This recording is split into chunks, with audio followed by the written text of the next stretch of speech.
We now turn our attention to the United Kingdom's business ties with the GCC region, of course against the backdrop of Brexit. Rosie Lees-Thompson has more on how commercial links, trade relations and investment flows could be affected in this new era. With the ink drying on the Brexit divorce papers from the EU, for the first time since 1973, the UK is free to negotiate its own trade deals.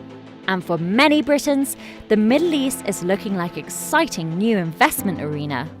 Chris Doyle, director of a non-profit organisation working towards UK Middle East policy, believes that Britain will be capitalising on well-established ties to generate PACs. Britain has always had an historic relationship with GCC states. It was, aside from Saudi Arabia, the colonial plough or the protector of these states. And we trade off that, those links, those ties that are very deep. And I think that there will just be lots of efforts to remind them that although we've had a very bumpy 12 to 18 months in Britain, that now we're open for business and that Britain is back in the game.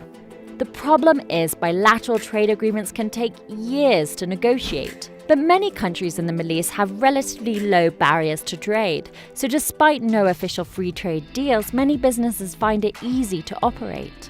Outside the European Union, the GCC is the UK's second largest export market behind the US. Last year, the total trade in goods and services accounted for $54.8 billion, according to British government figures. There are sectors going forward, things like tech, things like healthcare, things like automation and transportation, that are going to drive the way communities and countries evolve. And the UK is keen to partner with the Middle East and the Gulf as it embarks on that same journey. With the hopes of developing this relationship further, in 2018, the British government established a dedicated UK export finance team in Dubai. We have more than £30 billion worth of financial support available for projects in this region.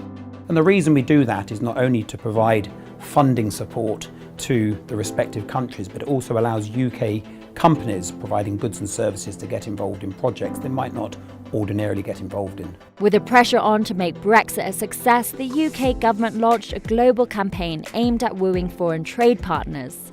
Ministers and diplomats have been energetically creating opportunities for UK companies. Last year, Solar Water joined the UK's trade mission to Saudi Arabia. And 9 months after entering the world market, the British company has signed multi-million-dollar contracts with Saudi Arabia and Jordan. Using technology, Solar Water distills seawater into fresh water. UK technology is being recognised by the Middle East as something that can be extremely helpful to their economies thriving and their communities thriving. But the clock is ticking on how many trade pacts the UK can make before she leaves the EU's customs union on December 31st, with some viewing the number as a measure of her future success or failure.